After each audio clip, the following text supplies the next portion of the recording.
Major ডালিম বলছি। অদ্য সকাল হতে খন্দকার মুশতাক আহমেদের বলিষ্ঠ নেতৃত্বে সামরিক বাহিনী ক্ষমতা দখল করিয়াছে। শেখ মুজিব ও তার খুনি দুর্নীতিবাজ সরকারকে উৎখাত করা হইয়াছে। এখন হতে সারা দেশে সামরিক আইন জারি করা হলো। আপনারা সবাই আমাদের সাথে সহযোগিতা করুন। আপনারা নিশ্চিন্ত থাকুন, কোনো অসুবিধা আপনাদের হইবে না। বাংলাদেশ জিন্দাবাদ। 1975-এর 15ই আগস্ট ইথারে ভাইসা আসা এই বজ্র নির্ঘোষ শুনছিল দেশবাসী। প্রবল প্রতাপশালী শেখ মুজিবের শাসনের অবসান হয়েছে, সারা দেশে কারফিউ জারি হয়েছে।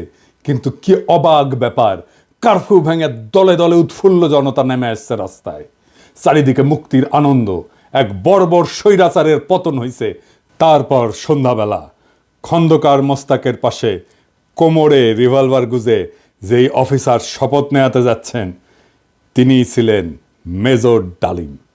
মেজর ডালিম রাতারাতি হয়ে উঠছিলেন নায়ক, সাহসের প্রতিমূর্তি।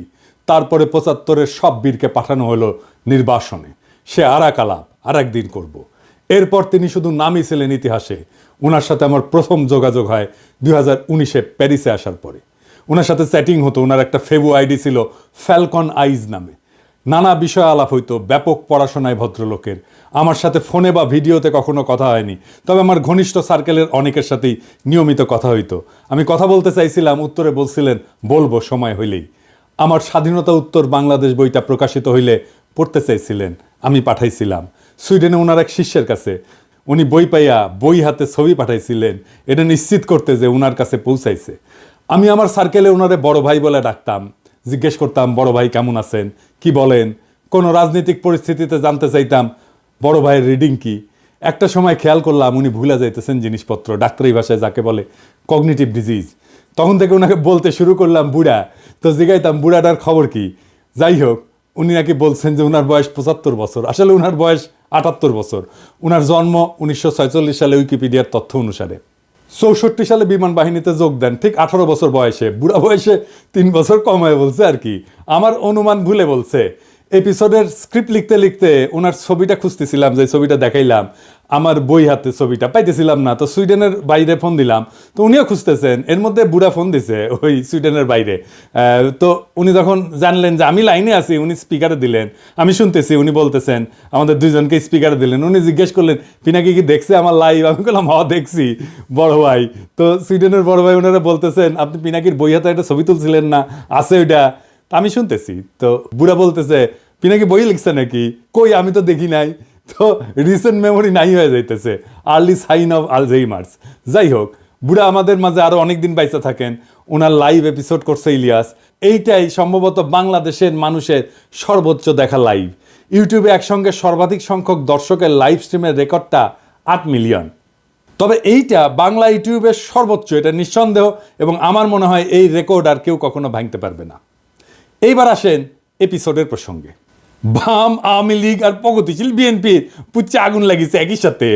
যাই হোক, আমি সবগুলা আগুন নিয়ে আজকে কথা বলবো না, কয়েকটা আগুন নিয়ে কথা বলি। প্রথম অভিযোগ কি, মেজর ডালিম নাকি খুনি। আসলে কি মেজর ডালিম খুনি? আসেন না খুঁজে দেখি। বিপ্লবী এবং সৈনিকদের খুনি বলা যায় না, কারণ তাদের কর্মকাণ্ড এবং উদ্দেশ্য সাধারণ অপরাধীর সাথে তুলনা করা যায় না। আদালত যখন প্রাণ নেয় সেটাকে খুন বলা যায়? একজন সৈনিক যখন দেশের শত্রুকে হত্যা করে সেটা কি অপরাধমূলক কাজ? একজন নারী যখন তার ধর্ষককে হত্যা করে ফেলে ধর্ষণের সময়, সেটা কি অপরাধ? না, সেটা না। কেন না? এর কয়েকটা কারণ আছে, বুঝে দেখি। 1 নম্বর কারণ, নৈতিক পার্থক্য, মোরাল জাস্টিফিকেশন। বিপ্লবীরা সাধারণত বিদ্যমান শাসন ব্যবস্থার অন্যায় বা নিপীড়নের বিরুদ্ধে সংগ্রাম করে। তাদের কর্মকাণ্ড একটা বৃহত্তর সামাজিক এবং রাজনৈতিক পরিবর্তনের উদ্দেশ্যে পরিচালিত হয়, বৃহত্তর স্বার্থে। নৈতিক দৃষ্টিকোণ থেকে এটা ন্যায় যুদ্ধ, জাস্ট ওয়ার, এই ধারণার সাথে সম্পর্কিত। সৈনিকেরাও একটা প্রতিষ্ঠিত রাষ্ট্র বা আদর্শ রক্ষার জন্য কর্তব্য পালন করেন। 2 নাম্বার, উদ্দেশ্যের মাহাত্ম্য, এটাকে ইংরেজিতে বলে এন্ডস ভার্সেস মিনস। বিপ্লবী বা সৈনিকদের কর্মকাণ্ডের উদ্দেশ্য ব্যক্তিগত স্বার্থ না, বরং এটা বৃহত্তর সমাজ জাতির জন্য। দার্শনিক ইমানুয়েল কান্ট বা জন স্টুয়ার্ট মিলের মতবাদে উদ্দেশ্যের গুরুত্ব এবং প্রভাব নিয়ে আলোচনা আছে। মিলের উপযোগবাদ বলে একটা তত্ত্ব আছে। এটা অনুযায়ী যদি একটা কর্ম বৃহত্তর জনগণের কল্যাণে হয় তবে সেটা নৈতিকভাবে গ্রহণযোগ্য। 3 নাম্বার, সমাজের দৃষ্টিভঙ্গি বা পারসেপশন বাই সোসাইটি। সমাজ সাধারণত সৈনিকদের রক্ষক এবং বিপ্লবীদের ন্যায়ের প্রতীক হিসাবে দেখে।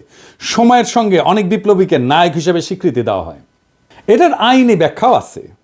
এক নম্বর হইতেছে যে লেজিটিমেসি অফ অ্যাকশন, মানে রাষ্ট্রীয় বৈধতা।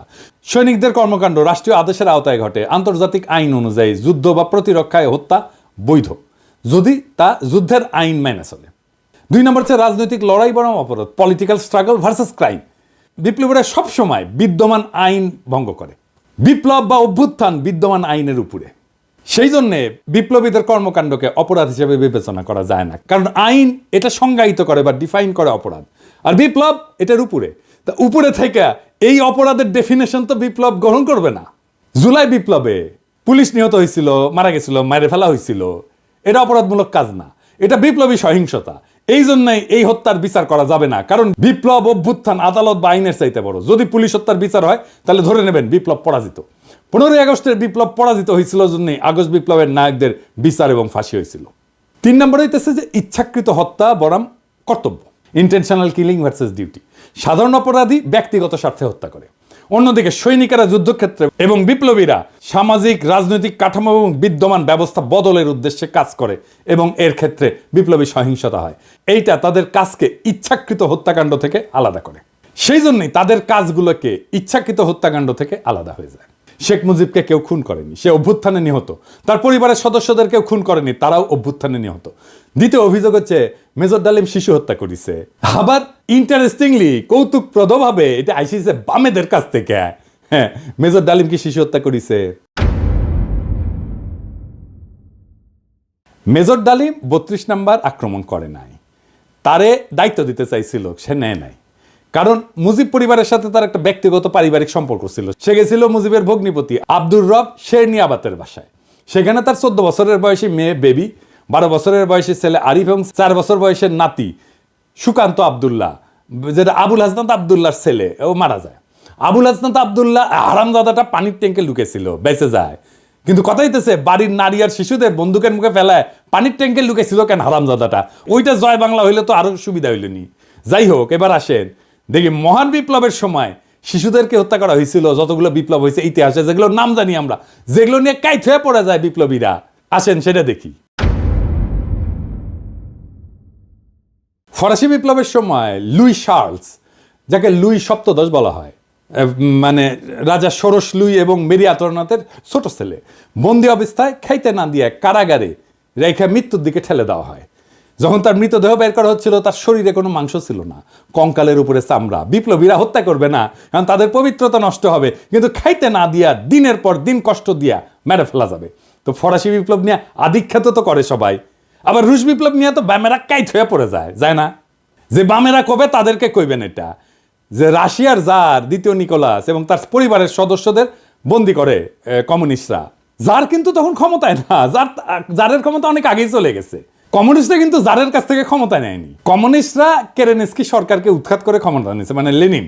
ক্ষমতা নেওয়ার পরে 18 সালের 17 জুলাই একসাথে হত্যা করে এই জারের পরিবারকে, তার স্ত্রী আলেকজান্দ্রা এবং তাদের 5 সন্তান, অলগা, তাতিয়ানা, মারিয়া, আনাস্তাসিয়া এবং অ্যালেক্সি।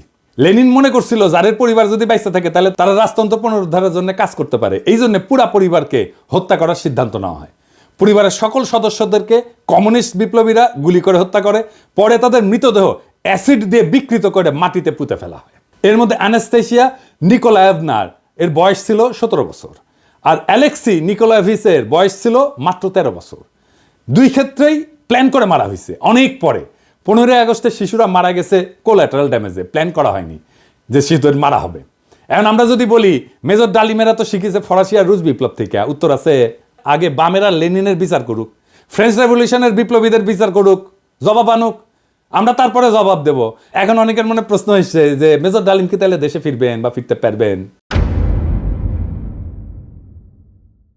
আমাকে সুইডেনের ভাই, বড় ভাই, যিনি মেজর ডালিমের শিষ্য, উনি বলছেন ওনারে তো দেশে আনা দরকার। উনি অবশ্যই দেশে আসবেন। আমরা নতুন সংবিধান লিখলে 15ই আগস্টকে বিপ্লবী অভ্যুত্থানের মর্যাদা দেব। আগের রায় বিচার সবকিছু ইনভ্যালিড হয়ে যাবে। তিনি তখনই বীরের বেশে দেশে ফিরবেন।